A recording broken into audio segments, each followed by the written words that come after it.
ASMR Gaming News. Please hit that like button, sit back, relax, and let's begin. So, first piece of news this week. Fortnite just received its brand new Season 5 update. And basically, it changed a lot of things on the map. There are new locations.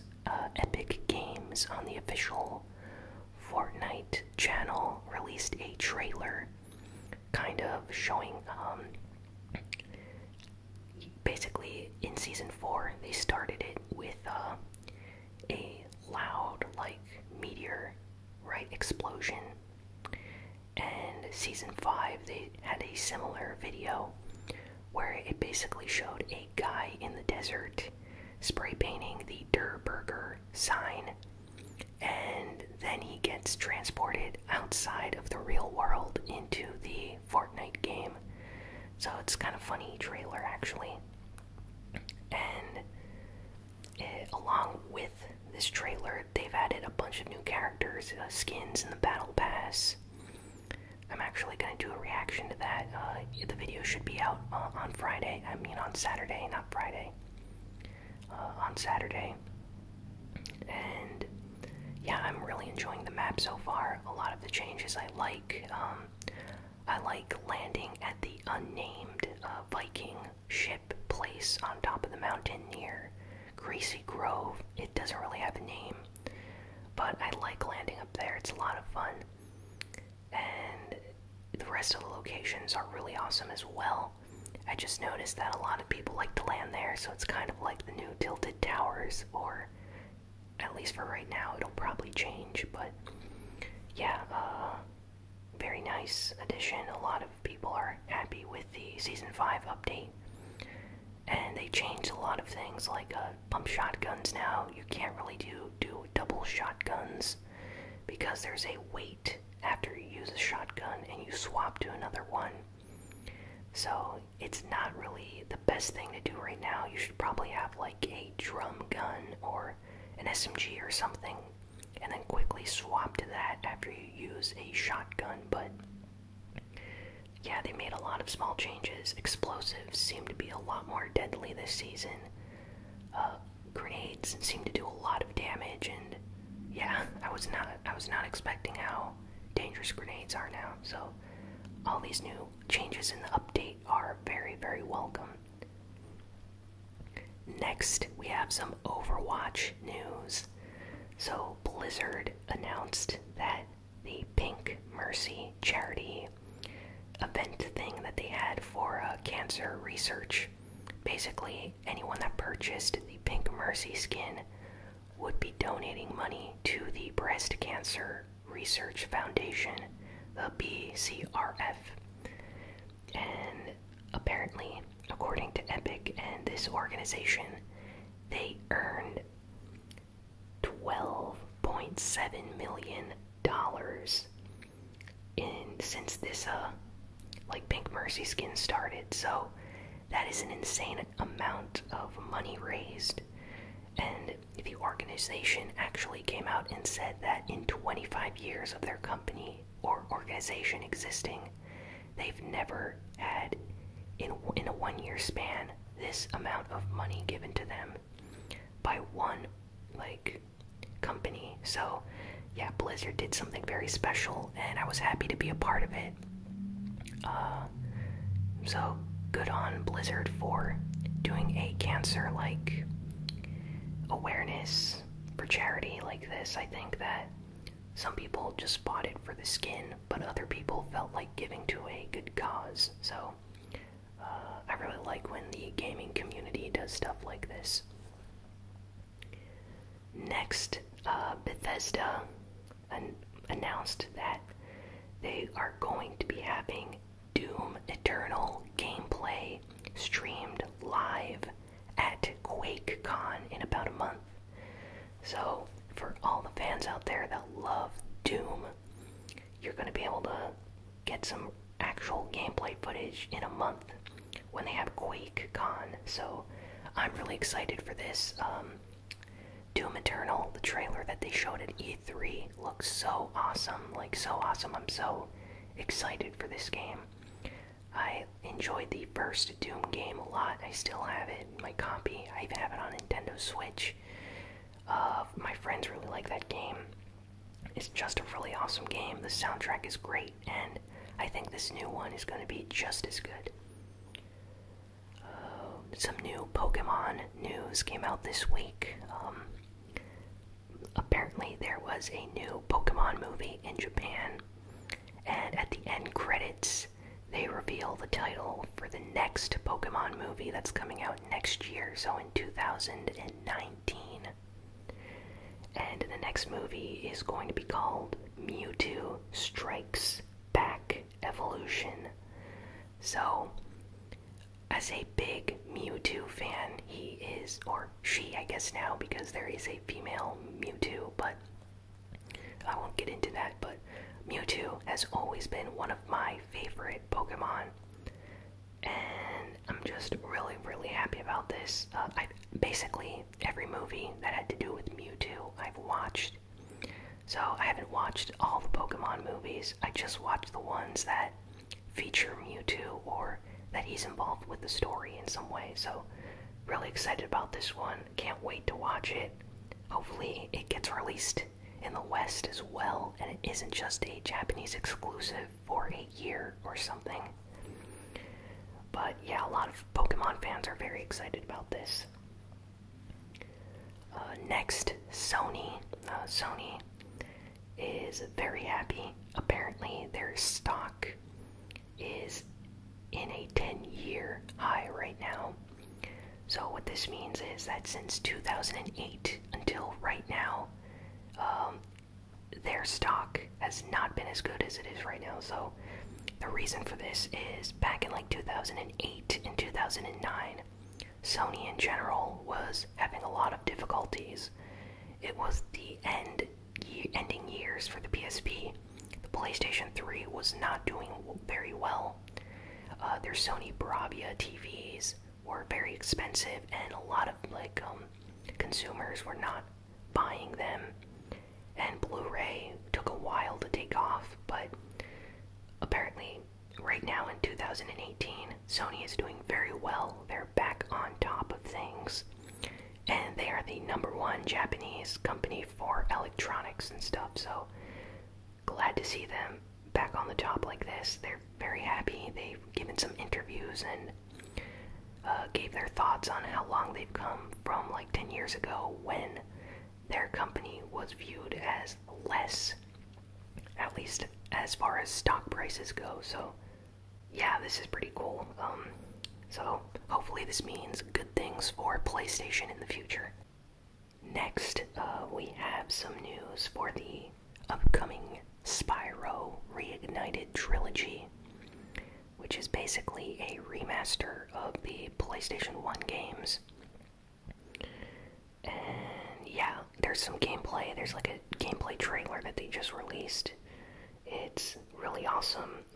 I'm a big fan of the Spyro games on the PlayStation. I remember playing the first game a lot. I think it was the third game that you could actually skateboard in. That was cool. But yeah, they did a lot to this like remaster. You can tell just by looking at the levels that they really improved on the graphics. So I'm very excited about this. I like all these like remasters they're doing of PlayStation 1 games. They did the same thing with Crash Bandicoot, and I'm glad that another company is doing the same thing with Spyro now. So hopefully this means we get more stuff like this in the future.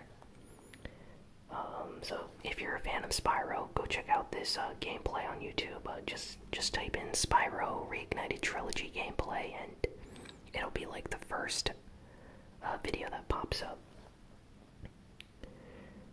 Next, Darksiders 3 apparently is coming out in November, on November 26th to be precise. So the developers behind this game, developer and publisher, has been very quiet about the release of this game for some reason. Like, they announced it there was some talk about it, and then just complete silence, and the game comes out in a few months. But there's some new gameplay online right now, courtesy of IGN. I think they have like exclusive video of Darksiders 3 that you can actually check out on YouTube. And it looks like a lot of fun, honestly. The Darksiders story was very interesting. It's what actually got me to play the first game when it came out. And the game plays a lot like The Legend of Zelda. I'm not even joking. Like, just the puzzles, because there's a lot of combat, but there's a lot of puzzles, and you unlock new weapons and abilities, kind of like how you do in The Legend of Zelda games. So it's kind of interesting like that. I heard the second game did pretty bad though, and after that the company like THQ went bankrupt or something, and they had to sell the rights to another company to develop the game, and that's why Darksiders 3 is taking such a long time to come out. But just a few more months and it's finally going to be releasing, so check out some of the gameplay if you're curious. Next, there is this underwater survival game called Subnautica, or Subnautica. I think it's Nautica, yeah. It's coming to the PlayStation 4 this holiday season. This game already came out on PC, and it actually has done very well on PC. And that's actually how I learned about the game, was watching YouTube videos of Let's Players playing this game. And basically, it's like an underwater submarine style game. Or I think you can actually go in, like swim the water yourself. You don't have to be in a submarine. But yeah, there's like monsters and stuff in the water, and you have to like survive.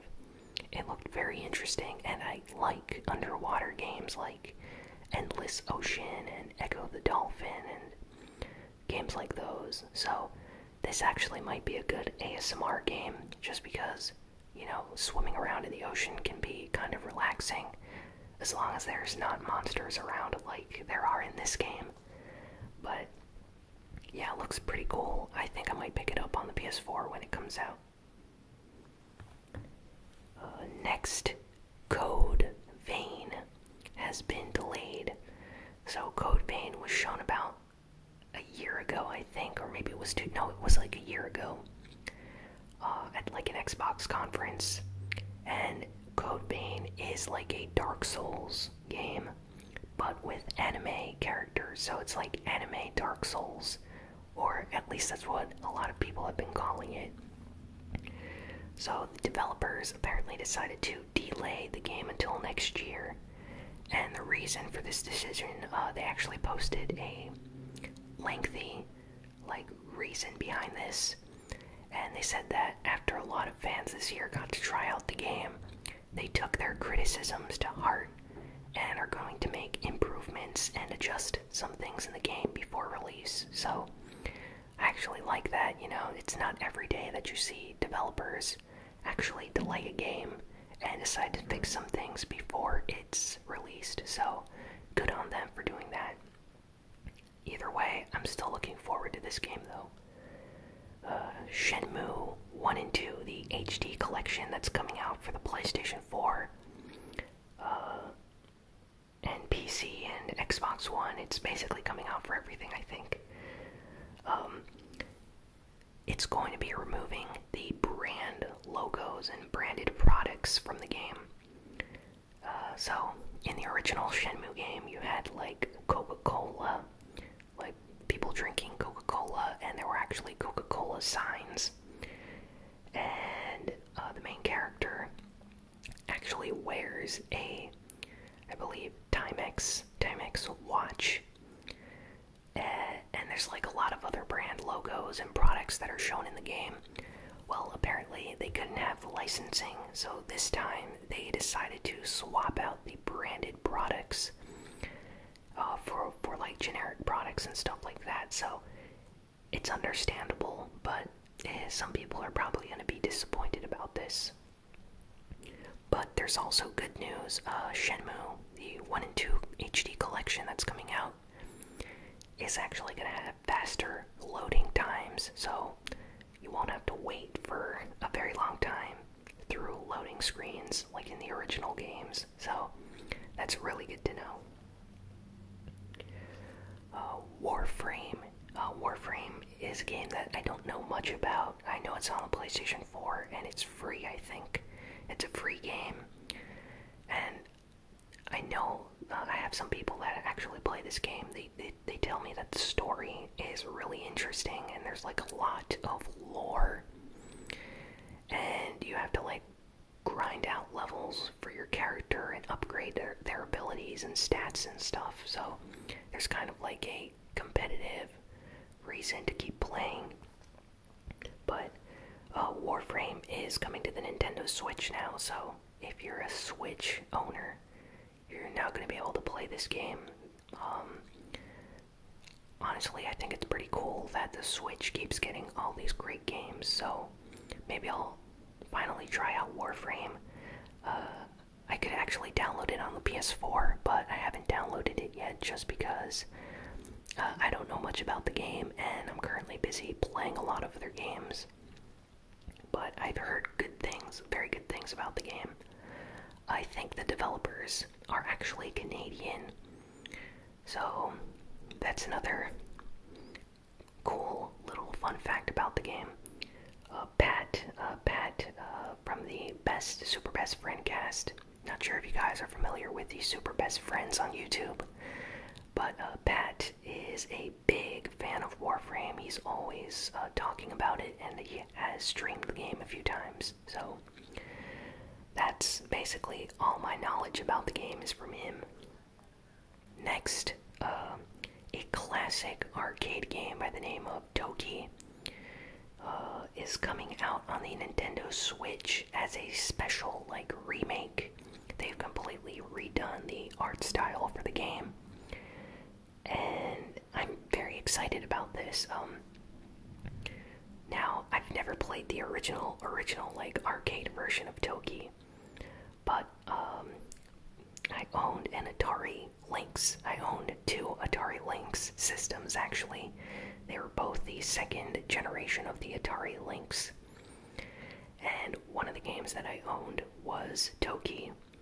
And I remember playing the game for hours. I think I got like through the first few levels, and then it just got very difficult and I never beat the game, but I did have a lot of fun playing these games.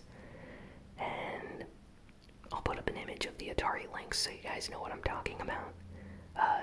It was one of the first color, like backlit color gaming portable screens. So before the Game Gear came out, there was the Atari Lynx, because the Game Gear had a color screen and a backlight, but the Atari Lynx came out before and was the first system to ever do something like that. At least in North America. I'm not sure about Japan. Maybe Japan had the Turbo Express already, I'm not sure.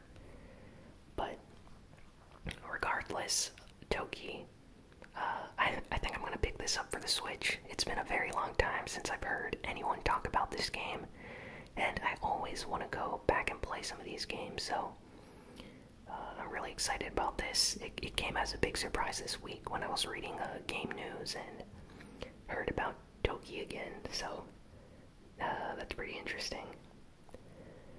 Next up, Nintendo. Nintendo has a lot of secret announcements still for this year, so a lot of games they have not announced yet, so they're maintaining momentum according to people over at Nintendo. They're trying to announce games strategically and not announce everything at once.